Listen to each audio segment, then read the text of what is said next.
Olá, no Papo com o Editor dessa semana, o broadcast político entrevista Edinho Silva. Edinho Silva é prefeito de Araraquara, foi ministro da Secretaria de Comunicação da Presidência da República no governo de Dilma Rousseff. E para nos acompanhar, a gente tem Pedro Caramuru, repórter. Muito bem-vindo, Pedro, e muito bem-vindo, prefeito. Muito obrigado por aceitar o nosso convite. Muito obrigado, Gustavo. É uma alegria estar participando desse programa com vocês. Meus cumprimentos ao Pedro e a todos os internautas, né, que nos acompanham. Prefeito, o Brasil atingiu ontem a triste marca de 300 mil óbitos causados pela Covid. É mais do que a população de Araraquara, a cidade que o senhor governa, e da vizinha Américo-Brasiliense somadas. Aí são cidades que são praticamente conurbadas. Muitos defendem que só um lockdown total no país, por cerca de 5, 15 dias, 10, 15 dias, seria suficiente para frear o avanço da doença em nível nacional. Mas o senhor adotou essa medida em Araraquara após a disparada dos casos. O senhor acha que essa possibilidade nacional, diante de tantos setores contrários, em uma escala maior, em situações diferentes, é possível? Olha, Gustavo, eu penso que o lockdown não é nenhuma medida que você toma por um planejamento que você faça, não é uma medida que você toma de forma realizadora, né?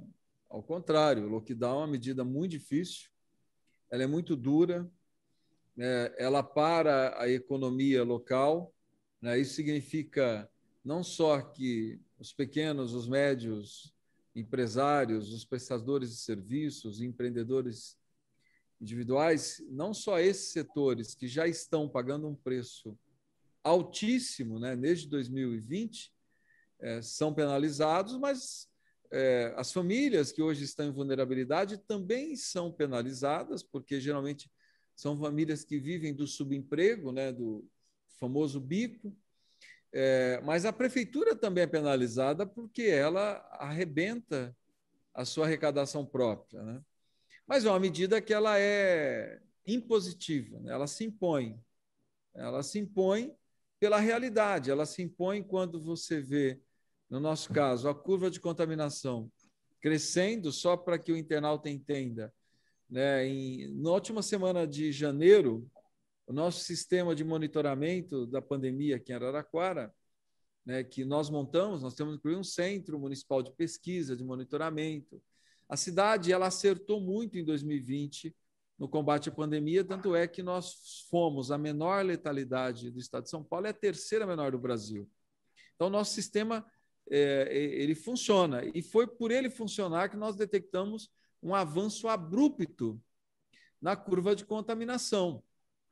Eu fui comunicado junto com a secretária da Saúde, nós analisamos os dados, nós temos uma interação que também funciona com a Faculdade de Saúde Pública da USP, com a Unesp, né, que é a grande universidade pública do interior de São Paulo, né, e com o diálogo com os diretores clínicos dos hospitais da cidade e da região.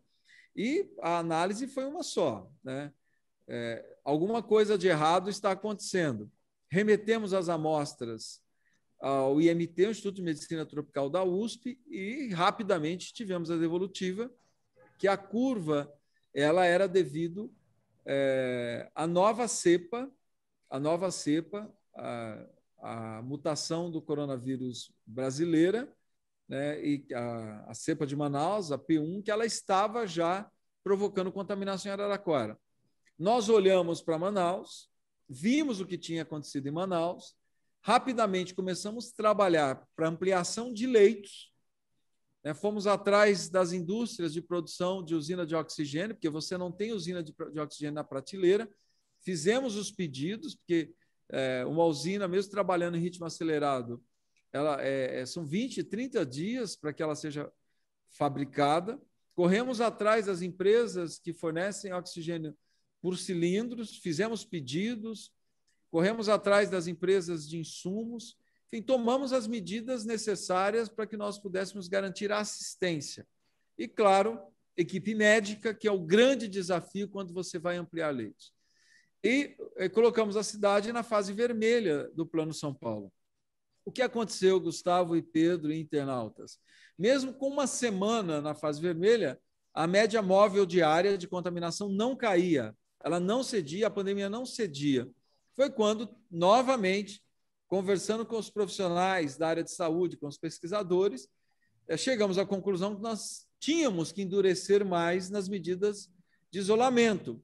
Olhamos experiências no Brasil, não encontramos, mesmo diante da curva ascendente que a Araraquara vivia, nem o modelo europeu, que permitiu transporte público e supermercados, nos servia, porque todos achavam que nós deveríamos restringir todas as atividades que geram aglomeração. Foi aí que nós construímos um modelo próprio nosso, de 10 dias sem transporte público, 6 dias sem supermercados, porque nós sabemos, e não é só no interior, eu penso que todas as cidades brasileiras têm essa cultura, ir ao supermercado é quase uma atividade familiar, né? Uma atividade de lazer da família. Nós fechamos supermercados, depois reabrimos em drive-thru, depois retomamos os supermercados, porque nós não podíamos, e ninguém pode correr o risco do desabastecimento das famílias. Enfim, foi um momento difícil, mas a cidade nos apoiou, a população entendeu a gravidade do momento, né? Tivemos aqui manifestações? Sim. Tivemos carreatas, buzinaços na frente da prefeitura, mas de um setor muito minoritário. Muito minoritário. Majoritariamente, a cidade nos apoiou e nós conseguimos colher os resultados. Gustavo e Pedro internautas, eu pedi aqui para que atualizasse os dados. Hoje, nós tivemos uma média, a queda da média móvel diária, se compararmos o pico para hoje, de 58% da contaminação diária. Dos casos por semana, também quase 60%. Dos infectados em quarentena, nós tivemos uma queda de 68%. As internações, que é o mais complicado, por que é o mais complicado? Porque o paciente que demandou leito hoje, ele foi contaminado há 20 dias atrás, 15 dias atrás, que é o período que tem para a doença se manifestar e para a doença evoluir e demandar leito. O paciente de UTI é pior ainda, porque hoje nós estamos vendo o paciente aqui com 30 dias de UTI, 40 dias de UTI. Por quê? Porque a doença se desenvolve em paciente mais jovem. Antigamente, em 2020, dificilmente você tinha um óbito de paciente com menos de 40 anos. Dificilmente. Nós tivemos um óbito em 2020 inteiro de paciente com menos de 40 anos. Nós já estamos com 19 óbitos de pacientes com menos de 40 anos. Então, esse paciente ele fica infectado, a doença evolui, demanda leito de enfermaria, posteriormente leito de UTI, e esse paciente ele briga muito no leito de UTI pela sua vida. Então, nós temos aí pacientes com mais de 40 dias em leitos de UTI. Mas o mais importante, pegando um dado de ontem, só para que eu conclua, pegarmos de ontem as amostragens que foram remetidas aos laboratórios, né? E que voltam contaminadas, nós tivemos uma queda de 78%. Então, é uma medida dura? Ela é difícil de ser tomada?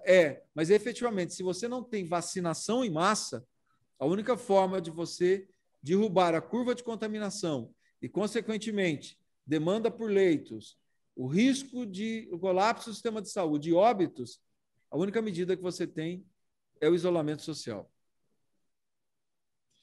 Bom dia, prefeito. Bom dia, assinantes do broadcast. Hoje a Araraquara ela tem índices comparativos com relação à semana passada muito abaixo da média estadual. Ainda assim, de acordo com o portal da SEAD, casos ainda avançam em relação à semana passada, cerca de 10%. Eu queria saber do senhor se voltarem a crescer esses números, se o lockdown continua sendo um remédio que está no radar da prefeitura. Olha, Pedro, só para que eu explique esse crescimento que nós tivemos aí, é por conta que nós trouxemos para a nossa contabilidade, porque tem que ser, os casos de um surto que nós tivemos dentro do sistema penitenciário aqui em Araraquara. Nós tivemos um surto a prefeitura agiu rápido junto com o sistema penitenciário. Fizemos testagem. Hoje nós terminamos praticamente a testagem de toda a penitenciária. Aqui nós temos um complexo grande. Penitenciária, centro de detenção provisória, CR masculino, CR feminino, além de uma unidade da Fundação Casa. Claro que não é presídio, mas é um sistema também de confinamento, né? Nós contabilizamos, por isso nós tivemos esse crescimento. Mas se nós pegarmos os dados da cidade, ontem nós tivemos, eu até pedi aqui para atualização, 7% das amostras positivadas. No pico da contaminação, do momento mais difícil que a cidade viveu, nós tivemos 53% das amostras remetidas, aos laboratórios, elas vieram positivadas.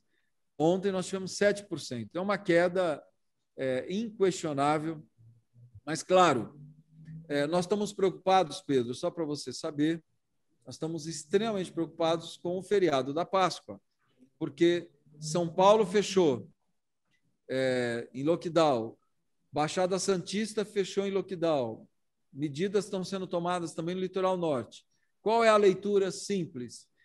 A população de São Paulo e Grande São Paulo, que tem condições, essa população vai se mover em relação ao interior. Nós estamos extremamente preocupados com a mobilidade provocada por esse lockdown na Grande São Paulo e cidade de São Paulo, com o fechamento das praias. Claro que nos preocupa muito que a Páscoa não vire um feriado de aglomerações, de visitas familiares, de festas familiares, porque é esse o ambiente que, efetivamente, pelos dados da vigilância epidemiológica, junto com o local de trabalho, são esses ambientes que mais contaminam e que mais o vírus se prolifera. Ou seja, ele passa de um contaminado para uma pessoa saudável e reabre um ciclo de reprodução. Então, nos preocupa, sim. E nós, se for necessário, nós tomaremos medidas para que a gente não perca tudo aquilo que a cidade conquistou com muito sacrifício até agora. Prefeito, ontem, mais de um ano após o início da pandemia, o governo federal anunciou a criação de um comitê para tentar centralizar as ações contra a Covid-19. Mas as prefeituras foram ignoradas e várias frentes de prefeitos, as duas frentes principais de prefeitos, criticaram, pediram a inclusão das prefeituras.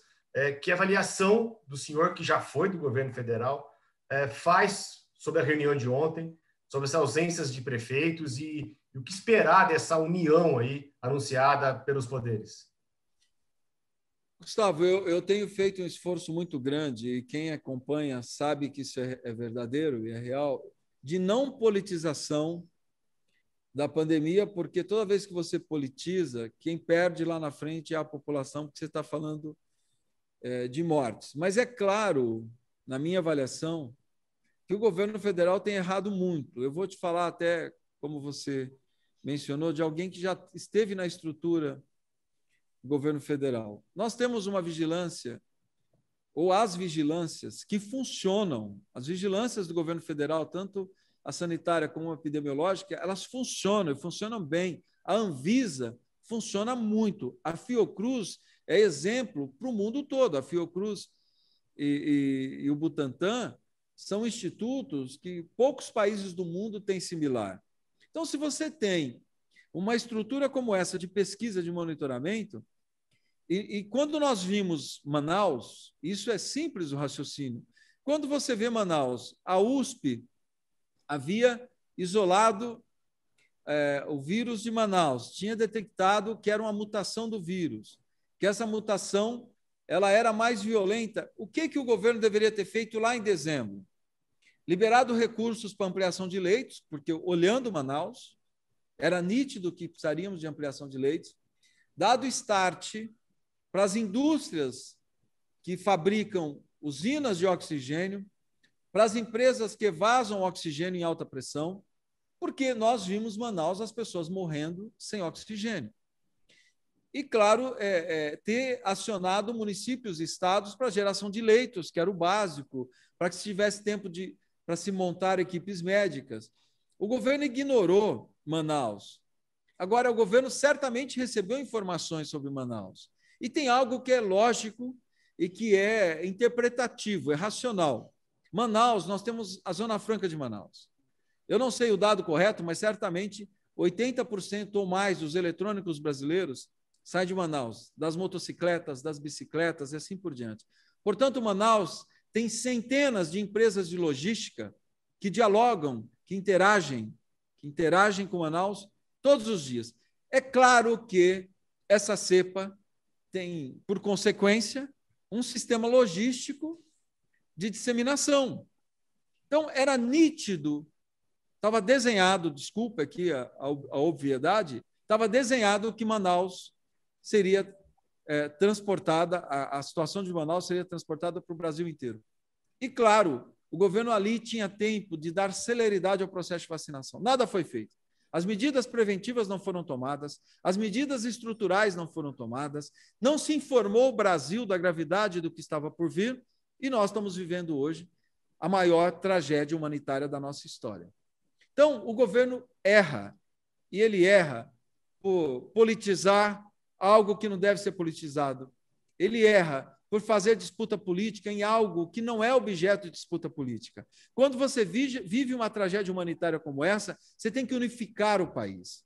Você tem que chamar todas as forças vivas, as forças políticas, à unidade para que se possa salvar vidas. E nós temos o SUS, Pedro, Gustavo e internautas e assinantes. O SUS tem capilaridade, não tem um vilarejo nesse país, uma vila nesse país que não tem um braço do SUS. Ou um agente comunitário de saúde, ou uma unidade de saúde da família, ou uma unidade de pronto atendimento. Você tem, portanto, uma estrutura montada para você fazer com que as suas ações elas cheguem à vida da população de forma muito rápida. O governo ignorou Manaus, não tomou as medidas necessárias, não deu celeridade ao processo de vacinação, não ampliou leitos, e nós estamos vivendo hoje uma tragédia. Uma tragédia que hoje, do nosso lado, São Carlos, que é a capital da tecnologia, São Carlos não tem medicamento para intubação de paciente. O desespero do principal hospital público de São Carlos, pedindo ajuda para todo mundo, e nenhum município tem estoque de medicamento para intubação, todo mundo está com seu estoque limitado, contando os dias. Nós estamos falando de São Carlos. Então, é claro que é um governo que erra, e erra muito, né? E, mais uma vez, na construção da saída da crise, erra novamente. Você não vai conseguir tirar o país da crise, você não vai conseguir salvar vidas sem o município, porque é o município que está na vida real, no cotidiano, enfrentando a pandemia. É aqui que nós estamos internando, é aqui que nós estamos testando, é aqui que nós estamos sofrendo com falta de insumos, com falta de leitos, com falta de equipe médica. Como que você constrói uma saída para o país sem o ente federado, que está na base da sociedade, lutando contra a pandemia? É algo, racionalmente, ninguém consegue explicar. E o senhor fez agora uma avaliação do governo federal. Eu gostaria de saber a opinião do senhor, que é do Partido dos Trabalhadores, sobre a condução que o governador João Dória, do PSDB, tem feito durante essa pandemia, levando em consideração que os partidos são adversários políticos. Olha, Pedro, eu tenho feito elogios ao governador publicamente.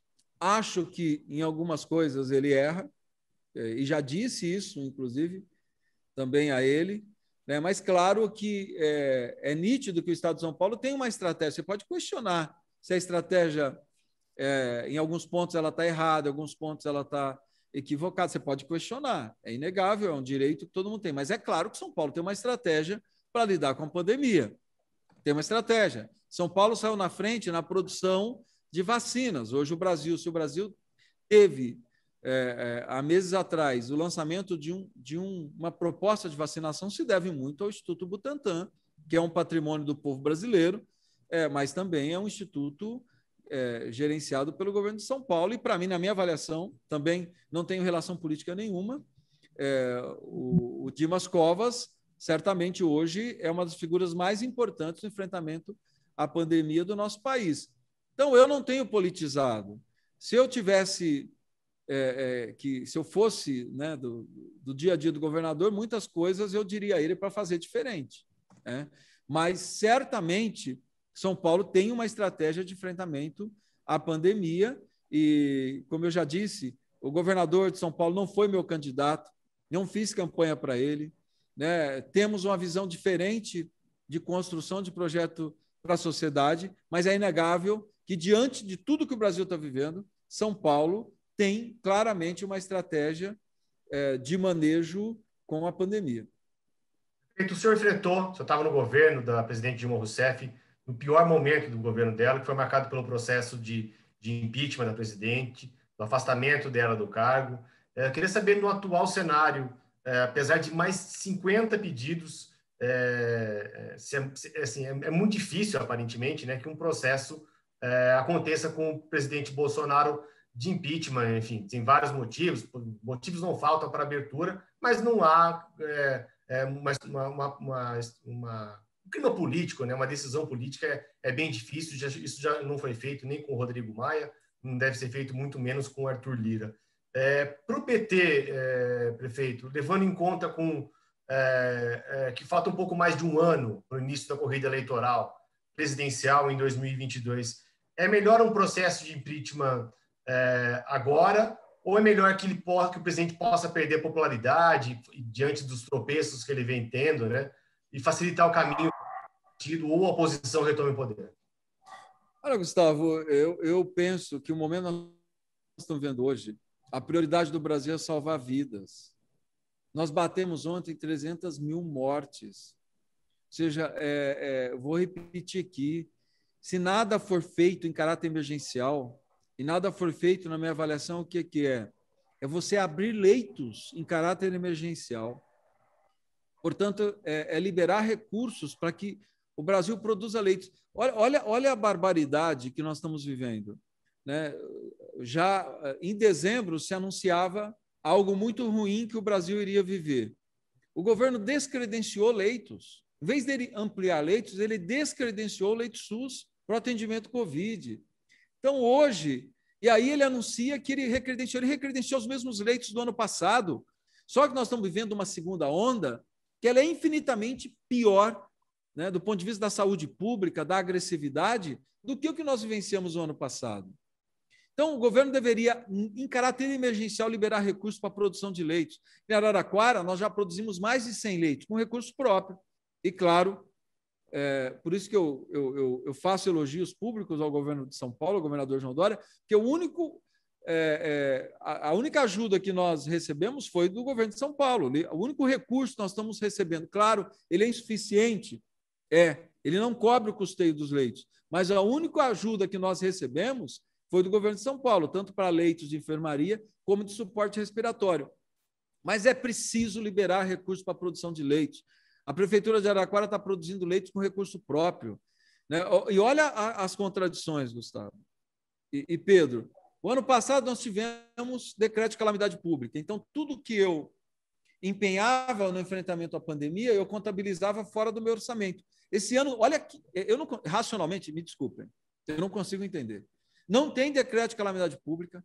O município de Araraquara, eu não tenho mais como remanejar orçamento, porque em agosto, quando eu elaborei o orçamento de 2021, nem eu, nenhum governante tinha como fazer previsão de uma segunda onda da pandemia tão agressiva como essa nós estamos vivendo. Então, ninguém pôs no orçamento o crescimento da pandemia.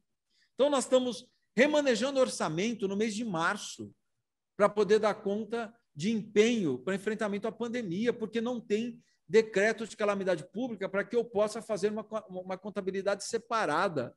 Vai chegar no meio do ano, eu não vou ter orçamento mais para folha de pagamento, porque eu já remanejei todo o orçamento.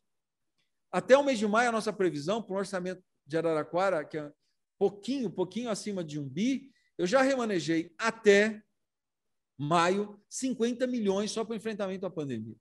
Então, nós precisamos liberar recursos para a produção de leitos. Nós precisamos dar celeridade ao processo de vacinação.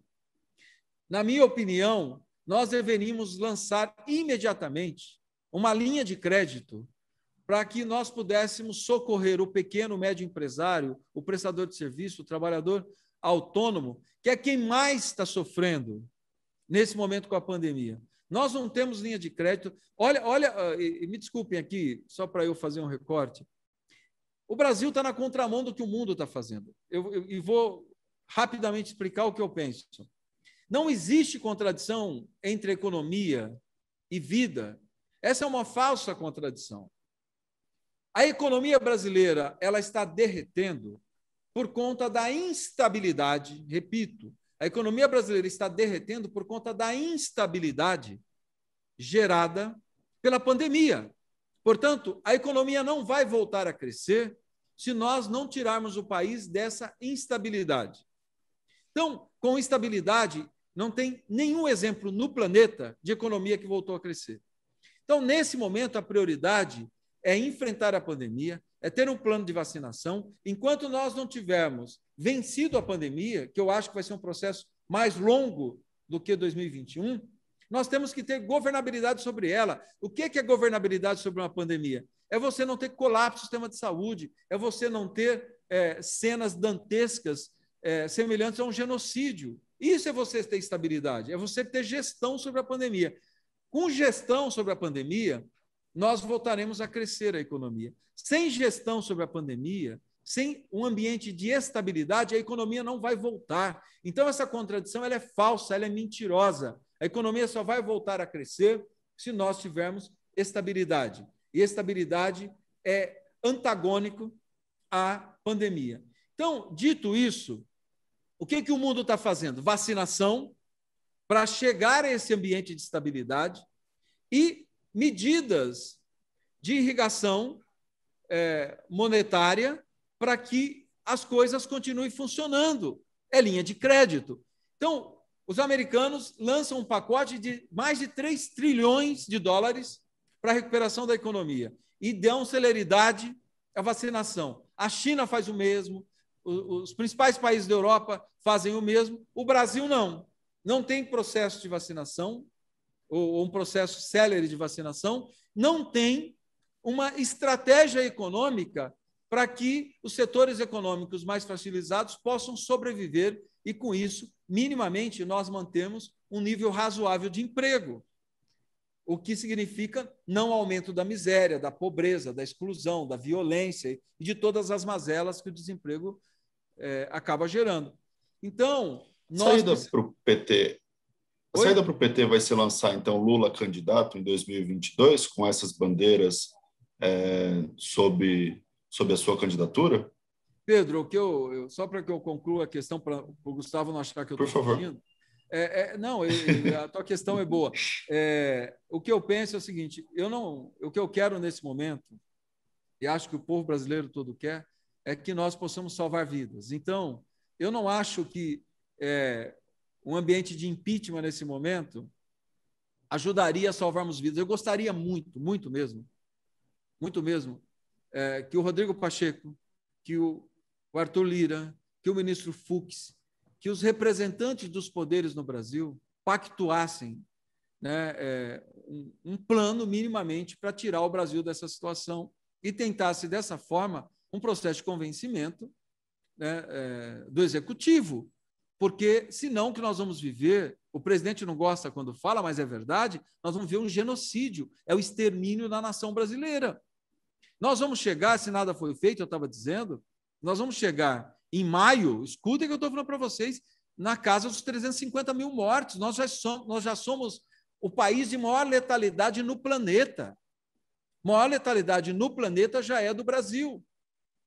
Então, se nós pegarmos indicadores, então nós precisamos de medidas urgentes. Agora, na minha avaliação, se a oposição procura crime de responsabilidade, a omissão do governo federal, diante das informações que ele tem, de Fiocruz, nem vou colocar o Butantan, Fiocruz, Anvisa, as universidades federais, os centros de pesquisa, principalmente as vigilâncias, o sistema de vigilância brasileiro, as informações que ele tinha em dezembro do que ia acontecer e não tomou medidas, isso para mim está mais caracterizado que é crime de responsabilidade, e é um crime de responsabilidade que ele não é fiscal, ele é humanitário. Ele é humanitário. porque ele está gerando um genocídio no Brasil. Então, o que eu quero é que o Brasil saia dessa situação. E penso que, para a democracia, o ideal é que se derrote esse governo que está aí nas urnas. Acho que isso seria fantástico para a democracia. Portanto, o que eu penso é que nós deveríamos resolver isso em 22. Agora, claro, se o governo não se mexe, se nós estamos vivendo uma tragédia humanitária, eu acho que aí a realidade acaba se impondo, né? Pedro? E aí eu reforço, você então, falou a candidatura vai ser de Claro, do Lula? eu penso, Pedro, que hoje é inegável que a retomada plena da cidadania do presidente Lula, da cidadania eleitoral, muda totalmente o cenário político brasileiro. E acho que muda para o bem da democracia, para o bem das instituições, para o fortalecimento das instituições brasileiras, fortalecimento do judiciário, correção de rotas, enfim, talvez até crie condições para mudanças e reformas na nossa legislação para que, efetivamente, a institucionalidade se fortaleça, porque sem institucionalidade forte não há democracia, né? Agora, claro que o presidente não se coloca, o ex-presidente Lula, né, e o presidente Lula não se coloca como candidato nesse momento. Eu acho que ele está correto. O que o Brasil tem que debater agora é um plano para que a gente possa salvar vidas, para que a gente possa tirar o Brasil dessa situação, para que a gente possa fazer com que tenhamos estrutura para que o SUS prevaleça como estrutura, que é uma estrutura universal de saúde, né, que o nosso sistema ele é universal, na salvação de vidas, que a gente tenha um plano mais arrojado de vacinação, que os nossos institutos de pesquisa possam receber recursos para que a gente entenda todas as variantes que o Brasil está produzindo, da eficiência das nossas vacinas com essas variantes, para que o Brasil cumpra o seu papel, né, enquanto líder regional, tanto na pesquisa como na estrutura de saúde pública, que hoje, infelizmente, nós estamos virando um país totalmente alijado de tudo no mundo, né? Inclusive, daqui a pouco, o Brasil vai ficar ilhado, porque os brasileiros não poderão sequer passar a fronteira para o Uruguai, para você ter uma ideia, para o Paraguai, para os países nossos vizinhos da América do Sul. Quanto mais viagens internacionais, porque nós estamos virando, infelizmente, a pária do mundo, né? Porque nós, hoje, viramos um laboratório de mutação do coronavírus. E isso é simples, eu não sou da área médica, mas o que os infectologistas dizem é simples: quanto mais contaminação você tiver, mais o vírus vai produzir variantes, porque ele vai tomando contato com outros pacientes, do sistema imunológico, com pacientes que já foram contaminados, que têm resistência, e ele vai se transformando, porque ele é um ser vivo, ele também luta pela sua própria vida, ele quer manter a reprodução da sua espécie, como qualquer outro ser vivo. Então, quanto mais contaminados nós tivermos, mais variantes o Brasil vai produzir, mais o mundo vai ficar assustado com o Brasil. Infelizmente, é isso que está colocado para nós.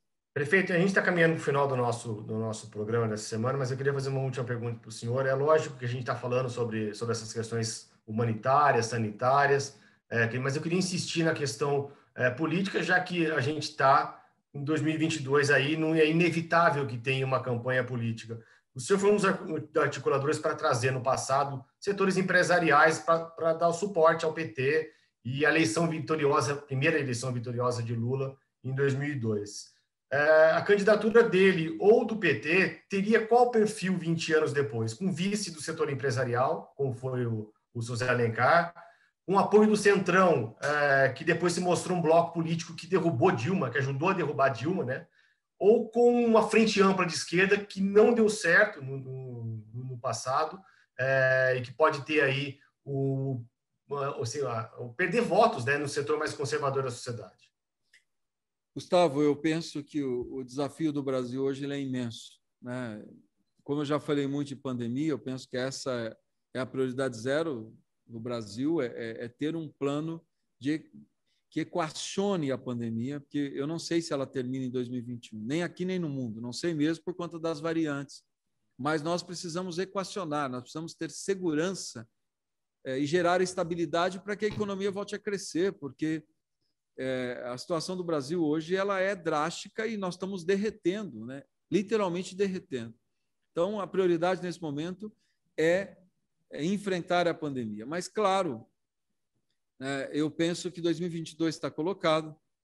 Eu penso, se o presidente Lula tiver disposição em ser candidato, na minha avaliação, e falo isso com muita tranquilidade, não é só porque eu sou do partido do presidente Lula, ou sou admirador dele. Eu penso que hoje o presidente Lula é a única liderança, na minha avaliação, nesse momento, com capacidade de pacificar o país, de dialogar, de juntar todos os setores, né, de fazer com que o Brasil, mesmo tendo divergência, ninguém está dizendo que o país vai ter um pensamento só, que todo mundo vai pensar igual. Não, mesmo com divergência, que nós possamos ter objetivos em comum, pontos de unidade, né? O empresariado brasileiro conhece o presidente Lula. Claro que ele viveu um momento muito difícil agora, muito difícil, né? E claro que ele reagiu porque ele tinha que reagir ao momento que ele estava vivendo. Mas o presidente Lula é homem de diálogo, é homem de composição, é homem de juntar forças, né? de construir o rumo de uma nação, né? Então, ninguém tem mais preparo hoje que o Lula para sentar com os empresários, para sentar com o sistema financeiro, para sentar com os trabalhadores, né? Sentar com as entidades da sociedade civil e criar um pacto para esse momento tão difícil que o Brasil vive, porque, efetivamente, na minha avaliação, o que nós estamos vivendo do ponto de vista humanitário, do ponto de vista econômico, da depressão econômica internacional, só é semelhante à Segunda Guerra Mundial. E nós temos que entender que o pós-pandemia será o pós, como se nós tivéssemos vivido a Terceira Guerra Mundial. Nós temos que ter pacto, um grande pacto de reconstrução da nossa economia, de reconstrução dos nossos centros de pesquisa, de reconstrução do nosso sistema educacional, de reconstrução de uma base produtiva e de serviços de um país que queira crescer, né? Então, o presidente Lula efetivamente tem preparo para isso, tem grandiosidade para cumprir esse papel. Agora, claro, do ponto de vista eleitoral, eu defendo, né, uma ampla aliança para que a gente possa construir um programa democrático para o país, né? Claro que dentro de uma ampla aliança você tem divergências, você tem partidos que pensam diferente, você tem partidos que muitas vezes têm propostas diferentes de forma, ou que, né, concebem a sociedade de forma diferente. Mas eu penso que tudo isso tem que ficar no segundo plano para que a gente possa efetivamente construir um projeto. Primeiro, que fortaleça a democracia, que fortaleça as instituições brasileiras, porque sem instituições fortes não há democracia, e que crie um grande plano de reconstrução da nossa economia, né, e do nosso sistema produtivo. Legal. Prefeito de Araraquara, Edinho Silva, eu queria agradecer muito a presença do senhor aqui no Papo com o Editor. Eu queria agradecer o Pedro Caramuru, que fez sua estreia aqui no programa. E eu queria agradecer a todos que estão nos acompanhando. E até a próxima semana com mais um Papo com o Editor aqui no Broadcast Político. Obrigado, Gustavo. Obrigado, Pedro. Muito obrigado a todos os assinantes e a todos os internautas que estão nos acompanhando. E parabéns por esse espaço tão importante que você, Gustavo, e, claro, todo o Grupo Estado construiu nesse último ano. Parabéns pelo trabalho e muito obrigado.